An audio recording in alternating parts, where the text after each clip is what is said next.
Monuments.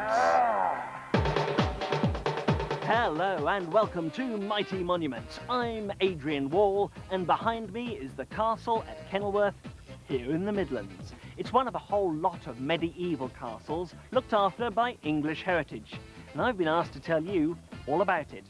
Now, as history isn't one of my strongest subjects, I've been given two techno experts to help. I've got Flycam. Now, Flycam can get me pictures of the castle from almost any angle. And over here, I've got cuttings.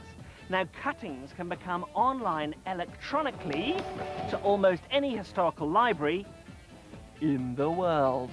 Together, we are going to dig out some of those true stories behind this mighty monument. Let's go! And what better start than a Wall's walkabout? It's Adrian Wall's Tour of the Stones. Who built what, when, and why? Yes, wherever you look, the windows, walls and doorways keep on coming. Many of them built at different dates, confusing but confirmation that those medieval masons and castle converters popped up everywhere. Here are the facts. The first timber building was constructed around 1100 AD. Around 1180 it was replaced by a stone keep. In 1200 or so they heightened it. Between 1266 and 1361 the Now, you might be thinking that this walk around the castle is getting a little dull, and I'd be inclined to agree with you. For what we really need to bring the history stories to life is an actor. Hello, I'm Lawrence Werbler. So, would you welcome onto the Mighty Monuments team, Lawrence Werbler? Werbler. Exactly. Now, Lawrence, you're a professional actor. Show us your Shakespeare.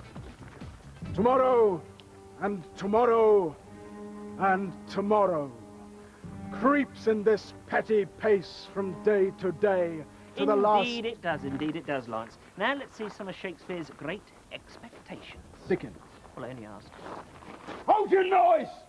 Keep still, you little devil, or I'll cut your throat! Tell us your name, quick!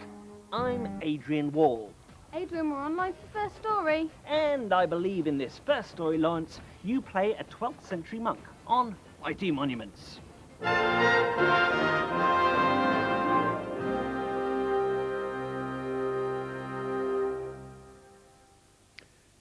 50 years I've been in Kenilworth, man and boy. 50 years, working for God and my priory, right here in the shadow of the castle. This castle at Kenilworth was built around the same time as our priory. It was Geoffrey de Clinton, one of the managers in the king's household, who was given the land by old King Henry. And where did King Henry get that land? He took it off somebody else. He took it off the Beaumonts, the most powerful family in Middle England. Why? Because old King Henry wanted to keep an eye on them, of course. Kenilworth Castle, and alongside it, the priory where I live. All that separates us is a big lake. It's supposed to protect the castle when there's a war. Not that it protected Geoffrey de Clinton for too long. Old King Henry made Geoffrey de Clinton a rich man. So rich and powerful that Henry got worried he might cause trouble like the Beaumonts had before. So he waited a bit, then turned on Geoffrey and flattened him. Gave him no chance. Oh, they were sad days, they were. Old King Henry was dead a few years later, and then chaos. Scrapping over who would be king. Old King Henry's son had been drowned, and the barons didn't want his daughter, Matilda. They said a woman couldn't rule, she wasn't strong enough. There was war between Matilda and a baron called Stephen. 19 winters it lasted. Stephen died in 1154, and new King Henry took over. Henry Plantagenet, been king for the last 20 years. Of course, he's got rid of a lot of the castles, took them for himself, or he forced the barons to knock them down. He won't put up with any rivals, you see. And when the fighting starts, that's when a castle shows what it's worth. That's why they need it to be strong. So, there it is. The king's man in charge at Kenilworth. And here am I, trying to write it all in my chronicle, so that one day all the world will know what really happened. So, leave me be. I have God's work to do.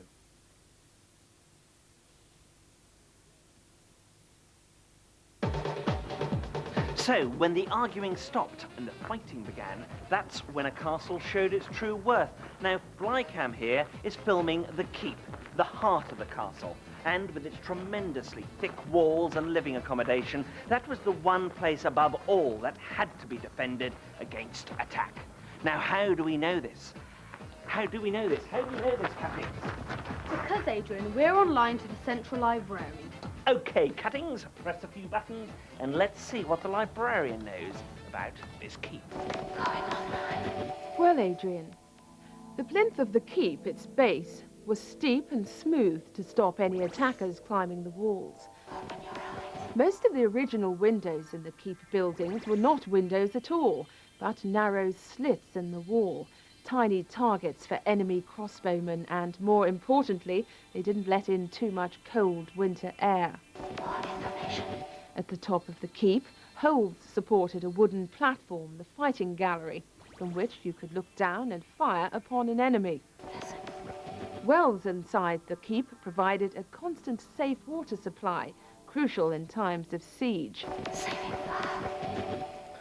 Interesting.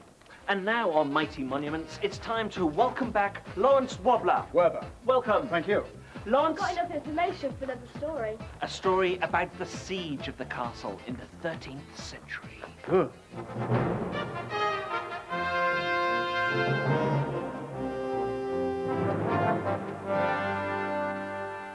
Bless you, my sons and daughters.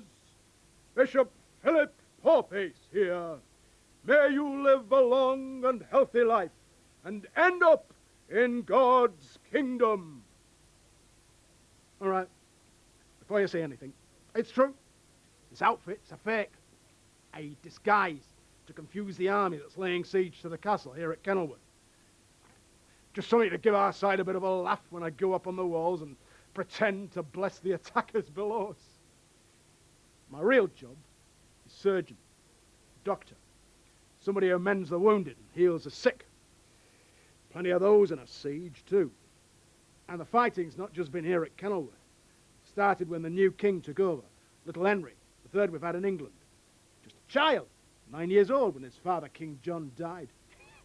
He can't rule properly at 9 years old. And he's no better now, he's 59. Keeps changing his mind.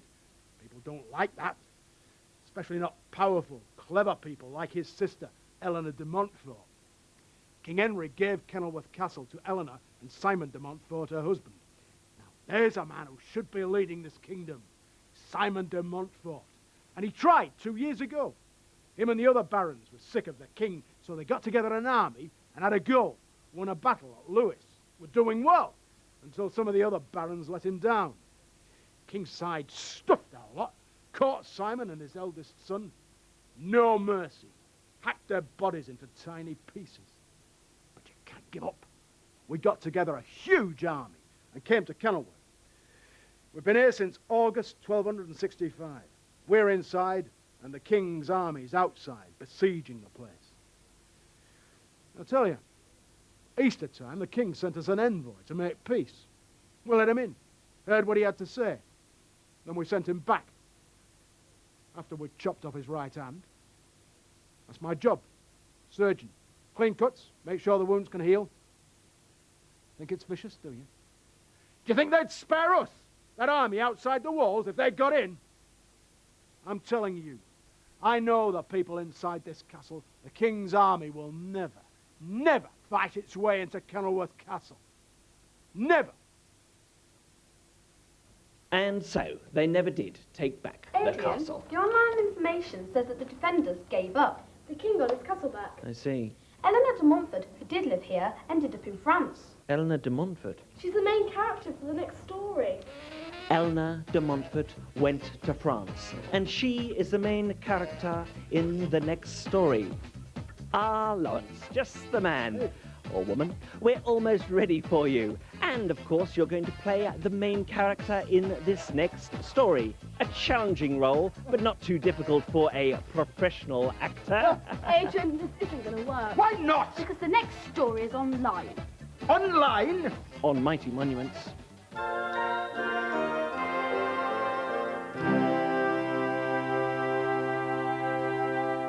For 16 long, bitter months, 1,200 men and 50 women, among them Bishop Porpace, held out as the castle was besieged by King Henry III's army. Eventually, hunger, cold, filth and disease drove them out, and the castle was given up. With the loss of her castle, Eleanor was now without power and penniless. She fled to France and was given charity and sanctuary by nuns. Did she deserve her fate? King Henry III claimed that during the war, Eleanor held the king's sons Edward and Richard captive at Kenilworth. Eleanor said that she treated her royal captives with honour. They feasted and drank her best Gascony wine, and certainly didn't starve or die of cold, misery and disease like Eleanor's men in the siege of Kenilworth. At Christmas in 1264, Eleanor wore the finest soft robes and lived in some luxury at Kenilworth. 2 years later, she was impoverished and wearing rough russet cloth, the badge of widowhood. Her husband and eldest son dead, her money gone, her hopes destroyed, and finally her last castle at Kenilworth given up, the soldiers defeated. All seemed lost. Oh dearie me. Now the castle of course didn't just disappear. Wouldn't be here today. And if we take a closer look, we can see how the whole structure developed. But the real giveaway is when we have a bird's eye view of the castle. The pictures that Flycam will shoot from 200 metres in the air will open up all sorts of questions. Yes, Flycam, what is it? I can't fly. You're going to need a helicopter. Now get going. There's one over there, please. Yes, quickly.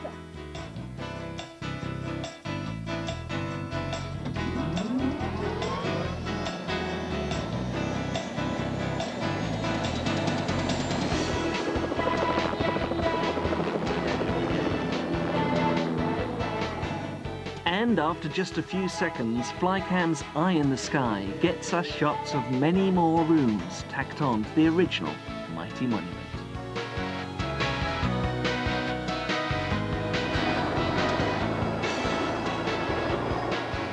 Flying past the extension walls confirms they were much grander buildings than the 13th century keep in the background.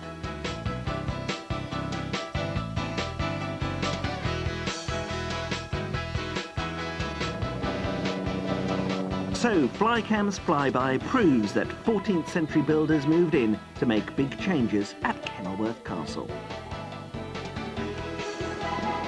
Now, to feed me the facts about what happened over a century after the Eleanor de Montfort story, Cuttings is down here on the ground in the Great Hall and electronically online. A little over 100 years later, this mighty monument was being transformed into a palace. That's okay? Great. So with the help of Flycam and Cuttings, let's find the features.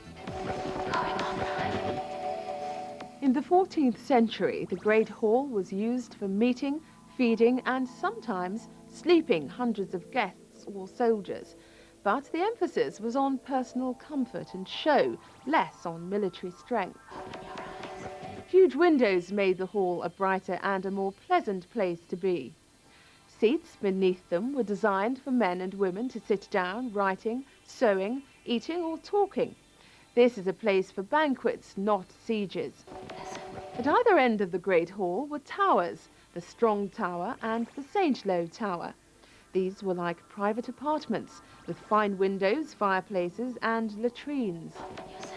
Some textbooks explain that the move from military castles to comfortable palaces happened because England was richer and more peaceful. Other sources show that this was far from being a simple story with a happy fairy tale ending. OK, and now on Mighty Monuments, it's time to meet for the final time professional actor Lawrence Werber. Werber. That's what you said.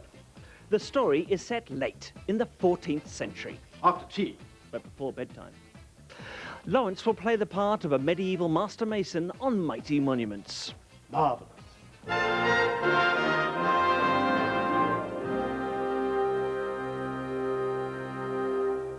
Do you know what I find hardest about Kenilworth Castle?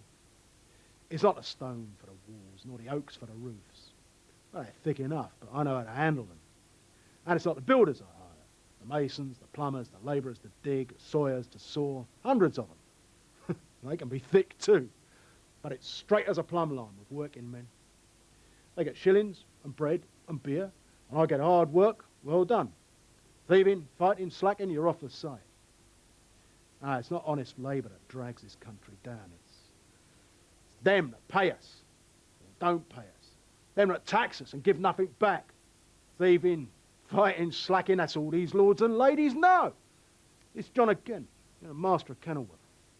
Where I come from in London, people hate him. It was him they reckon to blame for the wars that meant us paying a poll tax. But it's not just the taxes that made him so angry. It was how he lived. Christ our Lord was a carpenter. James and John was fishermen. But they knew what was right and wrong. How can it be right for a man such as John of Ghent to have one family here at Kenilworth and another up in Lincolnshire? To have two women, Constance his wife and Catherine his mistress, and to be seen out in town with both at the same time? He's had 5 children between the two of them, and it's been going on for 20 years. And does it take some money, converting a castle into a palace fit for a lord?